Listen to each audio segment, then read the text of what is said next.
Hello everyone, welcome back to the channel. I'm Justin, and today I am in my living room. We are going to be installing the crown molding all the way around the living room and down the hallway. But before we start installing the crown, we actually need to go back a couple months to when we started painting this place. So I started off by sealing any gaps or cracks that were in the trim with some caulk. Then I moved to priming the entire house. Once the primer's all dry, you can start cutting in the edges with a paintbrush. And after you're done cutting in, you can start painting the walls.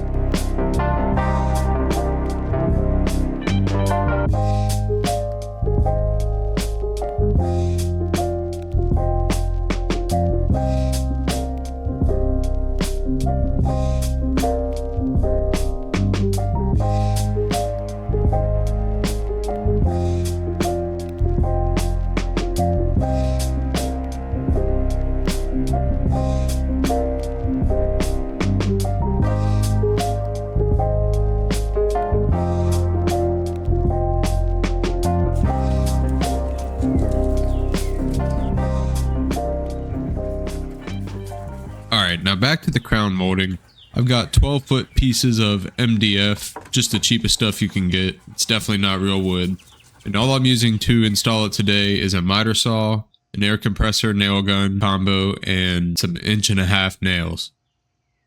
Also, I do apologize if I sound a little stuffy. My allergies are acting up really bad because I was outside all day, and that pollen just kills me.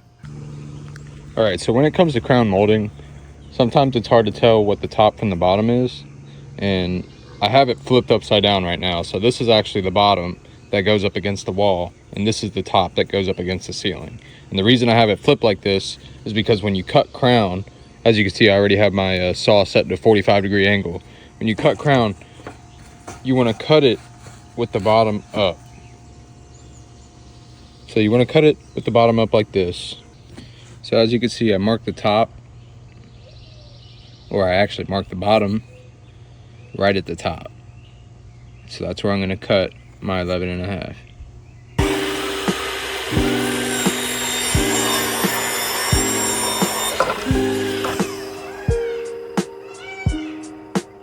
Now this is actually an outside corner piece that I cut because the first piece of trim we're installing is an outside corner. Now that we have our corner piece cut, we can go ahead and take this inside, hook up the air compressor and get it up on the wall. I recruited an extra pair of hands for this, just because it's really hard to hold these 12-foot sticks while also trying to nail it up on the wall, so it just really helps to have an extra set of hands. So that's why you cut it like that, because the top is longer than the bottom, and you want to take your measurements at the bottom. You have a wedgie. So for this piece, we have an inside corner instead of an outside corner. So with the inside corner, the bottom's going to be longer than the top, instead of the top being longer than the bottom. Notice how I set the trim up before I cut it, because that's the way I'm going to be installing it. I want to make sure that it's cut the same way that I'm installing it.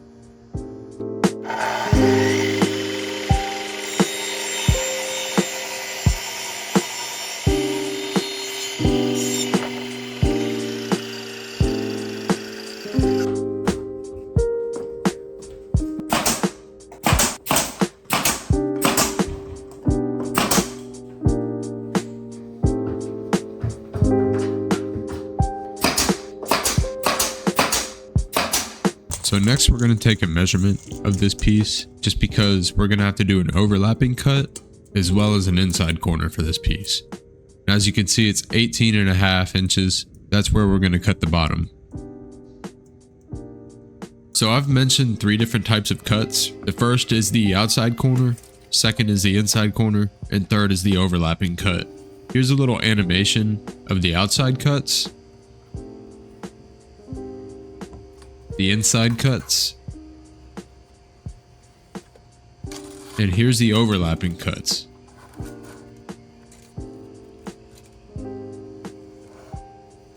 Now the overlapping cut is the one that I'm doing right now, so I could fit this next piece into the last piece that I already hung up on the wall.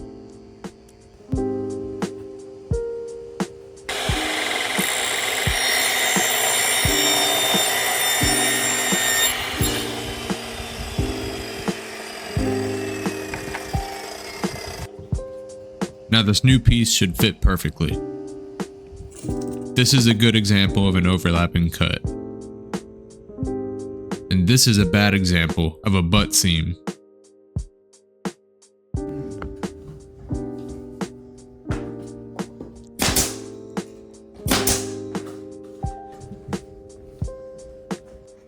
This is my first time installing crown molding, so my corners are not the best. I'm gonna have to do some sculpting with some wood putty.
Best one so far.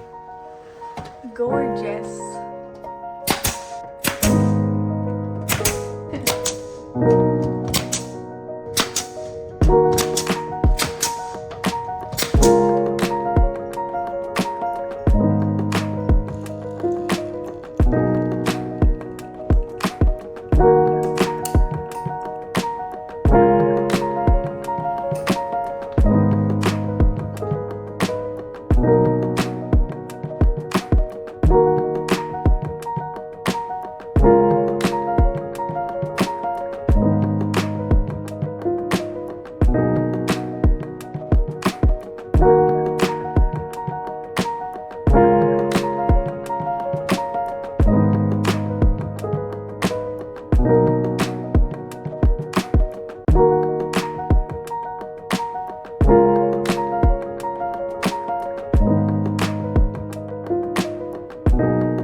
Alright guys, so now that we're done hanging the trim and caulking the tops, we're going to go ahead and call it an end to this video. Before we completely sign off, I do want to give you a quick update on our little strawberries. As you can see, we've got a few coming through. We've got 4 in view there. Just a couple more over here. I mean, we're going to have a good little amount of strawberries. I'm really impressed. And then I don't know if I've showed you guys this yet, but we have a fig tree out front and it's already starting to sprout some figs. And it's a huge tree as well. So I'm going to show you guys that before we head out. And all right, and here is the fig tree. If you look here, you can see a fig. There's one up there.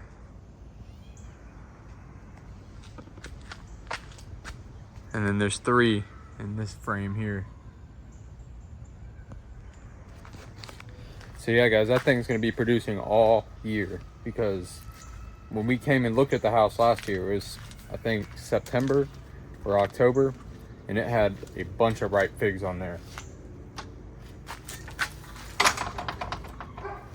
But anyway guys, I hope you enjoyed the video. If you're enjoying this content, please make sure to leave a like below and subscribe. I've got a lot more planned for the future, and there's more projects that I have going on inside the house as well. So as soon as I get done painting the crown and caulking everything, we're gonna move over to the guest room because we do have a baby girl on the way. So we're gonna need a guest room for some people to come stay and help out. And then after the guest room, we gotta finish up the nursery. So there's gonna be videos on both of those things. If you're looking forward to that, like I said, make sure to subscribe. And thanks for watching, guys. Later.